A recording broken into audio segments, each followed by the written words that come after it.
Welcome to be detail. दोस्तों, आज की वीडियो में बात करेंगे उत्तराखंड बीआरपी सीआरपी भर्ती मेरिट लिस्ट के बारे में।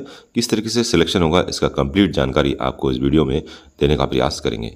फाइनली जिस न्यूज़ का इंतजार बहुत सारे बीएड अभ्यर्थियों को था, वो न्यूज़ आ चुकी है। उत्तराखंड सभी के लिए शिक्षा परिषद समग्र शिक्षा द्वारा ये मेरिट लिस्ट अर्थात रिजल्ट जारी कर दिया गया है और भेजा गया है अलंकित कंपनी को। इसमें बताया गया है कि बीआरपी सीआरपी के पदों पर कार्मिकों की तैनाती काउंसिलिंग की जो घोषणा है वो बहुत जल्दी होने वाली है। फिलहाल आपको मेरिट लिस्ट इसमें मिल जाएगा और इसमें बताया गया कि जो भी ये प्रकरण है रिजल्ट के बारे में, ये कोर्ट के अंडर में रहेंगे, क्योंकि अभी चुनाव आचार संहिता लगी हुई है, इसलिए कोर्ट के दिशा निर्देश में ही आगे काम किया जाएगा। काउंसलिंग में प्रतिभाग करने हेतु प्रत्येक अभ्यर्थी को ईमेल, दूरभाष या पत्र द्वारा अनिवार्य रूप से अवगत करा दिया जाएगा। मेरिट लिस्ट में आने के बावजूद भी आपके घर में लेटर भी आ सकता है, फ़ोन और ईमेल से संपर्क आपको किया जाएगा ताकि आपको पता चले कि आपकी काउंसलिंग कब है। काउंसलिंग में प्रतिभाग करने वाले समस्त अभ्यर्थियों को कम से कम 7 दिन पूर्व अनिवार्य रूप से अवगत कराना होगा। विभाग द्वारा शासनादेश के अनुसार आरक्षणवार मेरिट सूची प्रकाशन किया गया है। आप इसको देख सकते हैं, चेकआउट कर सकते हैं। आरक्षणवार मेरिट सूची के अनुसार राज्य स्तर पर स्थान चयन का विकल्प उपलब्ध है। ये एक महत्वपूर्ण बिंदु है। इसमें बताया गया कि मेरिट के अनुसार अर्थात जो मेरिट बनी है वो राज्य स्तर की मेरिट बनी है। पहले यह अंदेशा था कि जो है मेरिट संकुल स्तर पर या फिर जिले आधार पर बनेगी, लेकिन राज्य स्तर पर मेरिट लिस्ट बनी है और राज्य स्तर पर ही अब नियुक्ति होगी। अर्थात अल्मोड़ा का अभ्यर्थी चंपावत जा सकता है या चंपावत का देहरादून जा सकता है, हरिद्वार का अल्मोड़ा आ सकता है। जहाँ पे आपको उपयुक्त सीट मिलेगी, जहाँ पे वैकेंसीज खाली रहेगी और आपके मेरिट के अनुसार ही आपको सीटें मिल सकती है। अर्थात बहुत सारे अभ्यर्थियों का जो सपना था कि घर के नज़दीक में कोई स्कूल मिल जाएगा, कोई बीआरपी सीआरपी की वैकेंसी मिल जाएगी, ऐसा होना संभव नहीं होगा, क्योंकि आरक्षणवार मेरिट की जो सूची है वो राज्य स्तर पर तैयार हुई है। दिव्यांग श्रेणी के अभ्यर्थियों के लिए अतिरिक्त सहयोग प्रदान किया जाएगा। काउंसलिंग प्रक्रिया पूर्ण पारदर्शिता के साथ किया जाएगा। जैसे एलटी और प्रवक्ता की होती है, वैसे ही इस प्रक्रिया को वीडियोग्राफी भी की जाएगी, तो धांधली होने की संभावना बहुत ही कम आपको दिखाई देगी। काउंसलिंग प्रक्रिया के प्रत्येक अभ्यर्थी के समस्त अभिलेखों की मूल अभिलेखों से भली भांति जांच किया जाएगा। तो अब जो है, यदि आपका मेरिट लिस्ट में नाम आ चुका है तो आपको जितने भी आपके डॉक्यूमेंट है बीएड से रिगार्डिंग, हाई स्कूल से लेकर ऊपर तक जितने भी डॉक्यूमेंट है, आधार वगैरह, पैन वगैरह, बैंक पासबुक वगैरह, सब कुछ आप अपडेट कर लीजिएगा, क्योंकि काउंसलिंग के समय में ये सारी चीज़ें आपसे मांगी जाएगी और एक एक अभिलेखों की बारीकी से जांच की जाएगी। यहाँ तक कि पुलिस वेरिफिकेशन भी हो सकता है। काउंसलिंग एवं स्थान आवंटन प्रक्रिया में किसी प्रकार की अनियमितता पाए जाने पर स्थिति से किसी प्रकार अनिच्छित दबाव डालने वाले तत्काल टेंडर निरस्त कर दिया जा सकता है।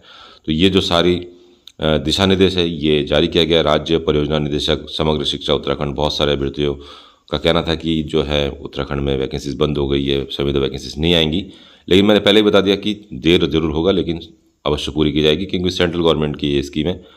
Block wise merit list subject list यहाँ पे दे रखा है कि किस किस ब्लॉक में क्या क्या सीटें है। जैसे अल्मोड़ा में आप देखेंगे भैंसिया सना, भिकिया सेंट, चौखुटिया में आपकी बीआरपी हिंदी की सीट कहाँ है, इंग्लिश की कहाँ है, बीआरपी साइंस की कहाँ है। तो आप अपने ब्लॉक में ये सीटें के बारे में पता कर सकते हैं कि कहाँ पे किस ब्लॉक में कितनी कितनी सीटें हैं। तो ये लिस्ट आपको यहाँ पे मिल जाएगी। इसकी पीडीएफ आप हमारा टेलीग्राम या व्हाट्सएप द्वारा इसको देख सकते हैं, डाउनलोड कर सकते हैं। इसके अलावा क्लस्टर रिसोर्स पर्सन की लिस्ट अर्थात सीआरसी की जो लिस्ट है ये भी आपको ब्लॉक वाइज मिलेगी। जैसे अल्मोड़ा में लमगड़ा जो ब्लॉक है, लमगड़ा ब्लॉक में कौन कौन सा सीआरसी सेंटर है ये आप देखेंगे। यहाँ पे कुछ ग्राम सभा के नाम भी हो सकते हैं और कुछ शहर के नाम भी हो सकता है। तो अल्मोड़ा के कहाँ कहाँ पे जो है सीटें हैं यहाँ आपको मिल जाएगी। जैसे सल्ट में देखें तो खुनील है, कुणीधार है, चाँच है, ये सब सीआरसी का नाम है। दिवायल है, भौनखाल है, मचोड़ है, तो ये जो है एक सल्ट के अंतर्गत सीआरसी का नाम है। तो इसी तरीके से पूरे उत्तराखंड में जहाँ भी जिस ज़िले का आप पता करना चाहते हैं तो यहाँ पे आपको पता चल जाएगा कि किस सीआरसी का नाम किस ज़िले में है। तो यहाँ से आप इस लिस्ट को भी चेकआउट कर सकते हैं। उसके बाद आप यहाँ पे पेज को नीचे स्क्रॉल करेंगे तो आपको यहाँ पे सीटों के बारे में भी पूरी जानकारी मिल जाएगी कि मेरिट लिस्ट और जो सीटें का रिजर्वेशन है उसका भी पूरा ध्यान यहाँ पे रखा गया है। जैसे हम देख सकते हैं description of horizontal reservation, BRP English fresh candidate के लिए हॉरिजॉन्टल रिजर्वेशन में आप देख सकते हैं ग्रांड टोटल में कितनी सीटें हैं और महिलाओं के लिए कितनी सीटें रिजर्व की गई है, डिपेंडेंट फ्रीडम फाइटर के लिए, हैंडीकैप के लिए, एक्स आर्मी के लिए, ऑर्फन के लिए। तो ये सब यहाँ पे बहुत क्लियरली मेंशन किया है। आरक्षण का पूरा ध्यान रखा गया है। मेरिट लिस्ट जो है यहाँ पे इंग्लिश का जैसे आप देखेंगे बीआरपी इंग्लिश का सबसे पहले जारी किया गया है इसमें, और इसमें रैंक 1 आया है सोनाली जी का। यह इकोनॉमिकली वीकर सेक्शन में है। आप यहाँ सब कैटेगरी चेक कर सकते हैं किस में 10 से लेके बीएड तक के मार्क्स यहाँ पे जुड़े हैं।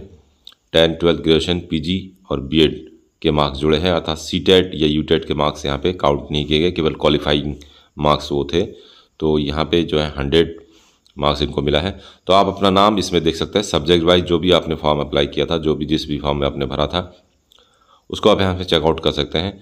और यहाँ पे फिर उसके बाद आपको हिंदी की जो है फ्रेश कैटेगरी कैंडिडेट के लिए टोटल जो 42 सीटें थी reservation for the BRP Hindi के लिए, उसका आपका पूरा डाटा मिल जाएगा कि 42 सीटों को किस तरीके से बांटा गया है। 11 सीटें वुमेन्स के लिए है, हैंडीकैप के लिए 1 सीट है, एक्स आर्मी मैन के लिए 2 सीट्स हैं और ऑर्फन के लिए 2 सीट्स है। तो इस तरीके से जो रिजर्वेशन का पूरा जो है ध्यान इसमें रखा गया। Merit list after reservation BRP Hindi की भी आपको यहाँ पे रैंक दिख जाएगा। नंबर 1 है ज्योति थपलियाल जी का। तो सभी जो सेलेक्टेड कैंडिडेट है अर्थात जिनका मेरिट लिस्ट में नाम आया है उनको बहुत बहुत बधाई हमारे चैनल की ओर से। इसके रिगार्डिंग कोई भी जानकारी आपको चाहिए तो आप हमें मैसेज कर सकते हैं, कमेंट कर सकते हैं, आपको पूरी जानकारी यहाँ पे प्रोवाइड कराया जा सकता है। और यहाँ पे आप देख सकते हैं मैथ्स की जो फ्रेश कैंडिडेट के लिए 42 सीटें थी उनका भी यहाँ कैटेगरी के हिसाब से डिस्ट्रीब्यूट किया गया है कि मैथ्स की 42 सीटों को किस तरीके से बांटा गया है। तो इस तरीके से एक पारदर्शी चयन प्रक्रिया अपनाने की यहाँ पे पूरी व्यवस्था हो रही है और बहुत जल्दी ही आपको काउंसलिंग के लिए बुलाया जाएगा। तब तक जो है आप अपने डॉक्यूमेंट को 2-3 सेटों में बनवा लीजिए, अटेस्टेड वगैरह करवा लीजिए। और इसके रिगार्डिंग कोई भी लेटेस्ट अपडेट आपको आएगा तो आपको हमारे टेलीग्राम या यूट्यूब द्वारा बता दिया जाएगा। तो दोस्तों ये था आज का वीडियो, मिलते हैं नेक्स्ट वीडियो में। जय हिंद, जय उत्तराखंड।